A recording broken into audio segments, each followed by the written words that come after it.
Yes, once again, I'm very happy to have you, Cynthia, as our very special guest today. I wrote a book about David Parker Ray, which, the media called the Toy Box Killer, which I hate that name so much because it makes him like a hero, that kind of things. I hate it. So I will directly call his name David Parker Ray, the evil. Can you share with us your recent life and what you are working?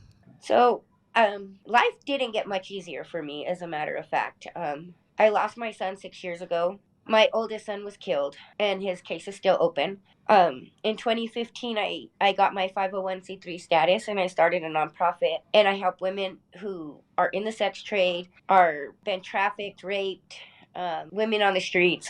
We do outreach. We try to provide a lot of stuff for them to be able to help them. We give them condoms. We give them a bad guy list. We've helped the police department get serial killers off the streets by getting the women to the courts to testify against them. That was a big problem that they were having trouble with. I've also started another nonprofit called Dawn Legacy Point. We're trying to open a safe outdoor space for homeless women and men. I saw your Facebook, you go to the other states to watch concerts, and it seems like that you know how to enjoy life. Yes, I travel a lot. I'm fortunate to be able to travel a lot for work. I do a lot of photography for Peyton Photos, a photography company that goes to state fairs all over California and Texas. And I started my own toy business selling toys in Wow, good. carnivals and fairs. So I'm able to travel, and when I travel, I get to see all these concerts and different people Good. perform and act. Do you have any practical support from the government after the incidents? I mean, including financial or psychiatric support? No, I don't get no help from the government. It's weird how they do it out here. It kind of seems like if you don't directly know about it, you don't get the help. They don't tell you about the help that they give, because there is certain help that they can give, financial support, psychiatric support, but if you don't know about it and you don't ask them for it, they won't give it to you. The readers and the audiences think you are super brave. You are so tough. Thank So, you. how do you overcome all this trauma? I stopped being David Parker Ray's victim. When I was his victim, it kept repeating itself in my brain, and he kept traumatizing me over and over and over as long as I stayed his victim. And when I was able to stand up to him in court and tell him, I'm not your victim, you're not going to victimize me anymore, you don't scare me no more, I was able to let go and grow from what he did to me. And I was able to become stronger as a woman and turn everything that he did to me into a positive. The social medias, they didn't say the same thing. They would say, I'm sorry to say that, because they said you were working as sex workers. So the Uh-huh. police didn't believe you. And so they think they have to find somebody who can be more reliable to go to the courts to testify. So is it true or just a rumor? Um, it happens a lot here in the United States. It does. They don't believe sex workers, or some officers believe that you deserved it because you were doing that kind of work. You shouldn't be out there doing that, and you wouldn't put your life at risk. But they don't know the reason why we're out there. They don't know what led up to us being out there. They just think we're drug addicts and we're doing it for drugs. I had been doing it because my mother had been killed. And other stuff had happened that I didn't have family at the time. There are cops that do give women a hard time, or men.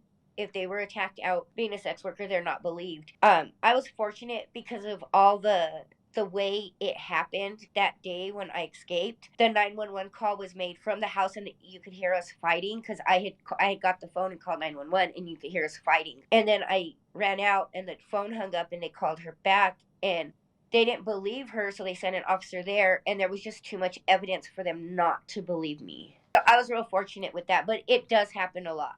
Officers were already on the way because the 911 operator didn't believe her when she said nothing was wrong. And he sent an officer there. So when he knocked on the door was open. He went inside and he seen the blood. The whole part where we fought, where, the place where we had fought, glass was broken. There's a lot of blood and nobody was there. So the way it led up, it was kind of hard for them to say nothing happened to me. But doing my nonprofit work, I've seen it happen a lot. Can you tell us more about during 3 days of captivity? Is it 3 days, as I remember? You were My third day, I escaped. Yes, the third day you escaped. Did they give you food or water, or did they talk to you? She gave me water once. She gave me a can of water chestnuts. And that was pretty much all I had to eat or drink. They talked to me and they went about their business like if it was like it was normal to me for me to be tied up there or anybody to be tied up there. Mm.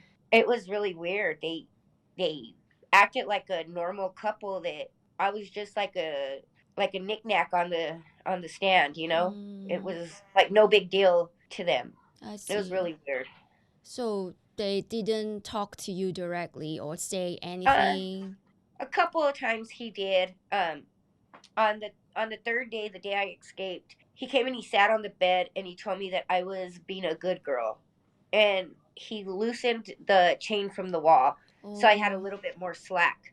And he put a bucket next to the bed and told me that that was my bathroom for the Mm. day. Mm. And he said I was a good girl, and he took the handcuffs and shackles off my wrist and my feet, Oh, I see. and he went to work, and I was able to escape because of what him loosening it and taking the handcuffs and shackles. I was able to, when the opportunity came, I was able to get the keys. So I was very curious to know how you escaped. Then you have already told me the reason why. As I know, David Parker Ray would play the tape to their victims to tell them what he is going to do. So did he play the videotape or Yes. yeah? The first day, the day that morning I got there, they had walked me from the RV into the trailer, and he sat me on the bed, and I was handcuffed and shackled, and he put a metal slave collar around my neck, and he padlocked it around my neck and then bolted it to the wall, and he handcuffed my hands and my feet to the bed,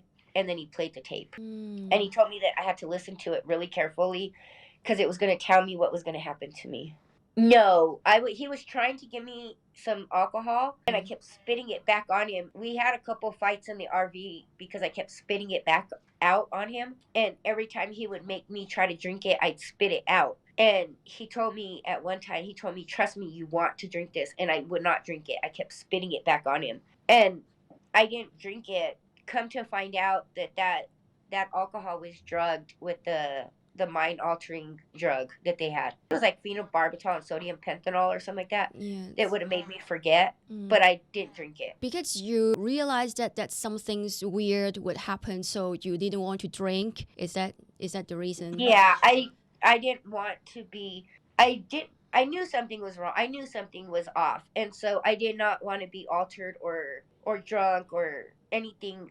I wanted to be in my full mind to know what everything that was happening to me. Honestly, I have to say you are very intelligent. Yeah, the FBI agent told me that I guess after interviewing Cynthia Hendy and David Parker Ray, they said I probably got tortured a little bit more because I was stubborn. Every time that they would whip me or cause pain to me, I didn't scream.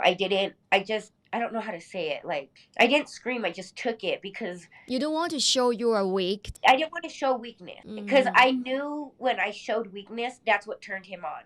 He loved to know that he was in charge because I wasn't going to let him be in charge. Even though I was tied up like a dog and couldn't get away and couldn't do what I wanted to, I still had that power. He didn't say nothing to me. She told me when they had me in the RV, she told me that they were just going to rape me and then let me go.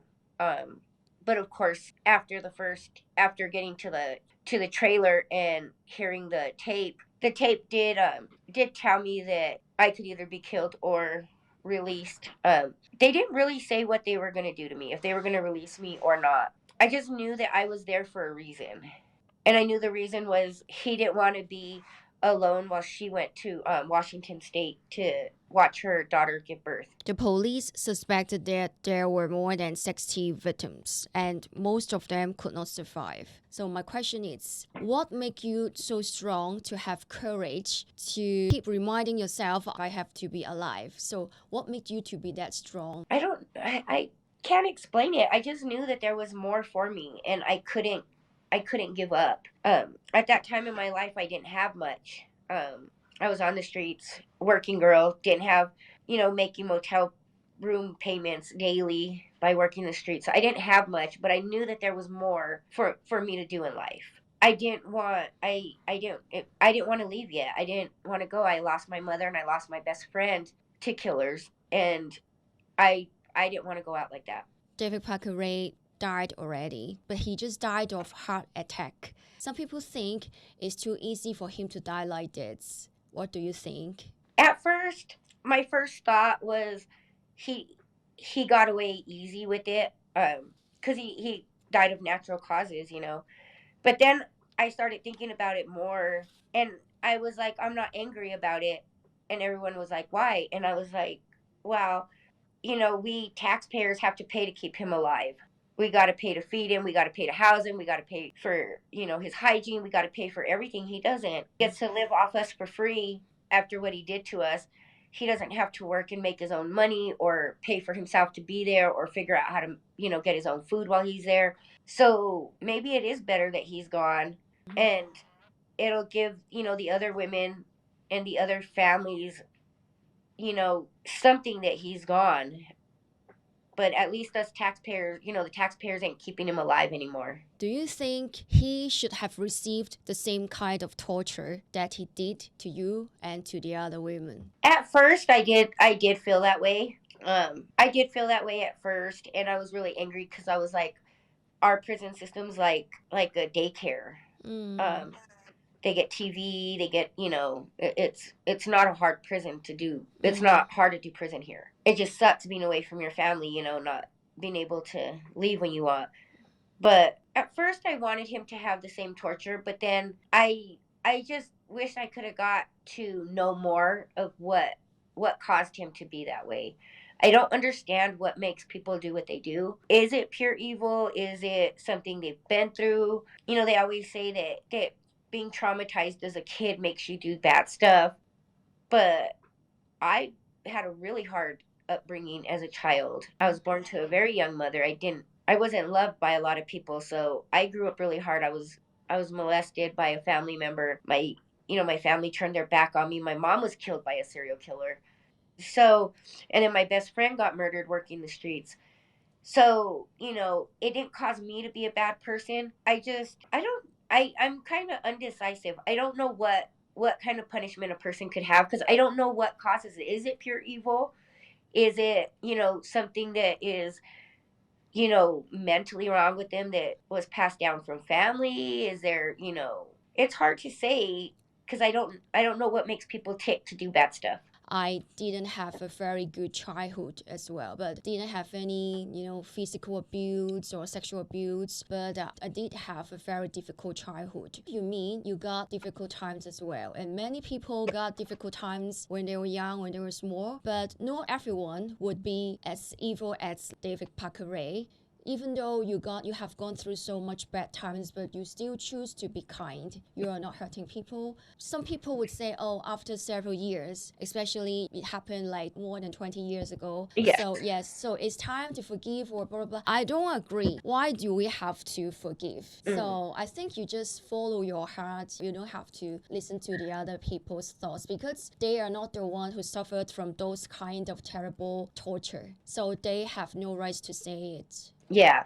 Like when my son died, everyone, oh, it's going to get easier. It's going to get easier. No, it don't get easier. You just learn how to live life without your child. So, yeah, they don't understand. And that's why I try to help people because I know that there's people that have gone through worse than me. And so I don't try to say, oh, poor me, I gone through this. So I don't try to play the poor me role and feel sorry for myself because there's people that are going through a lot worse. And so I'm thankful that everything I've gone through has made me stronger as a woman and as a person. So that's why I don't do the poor me role.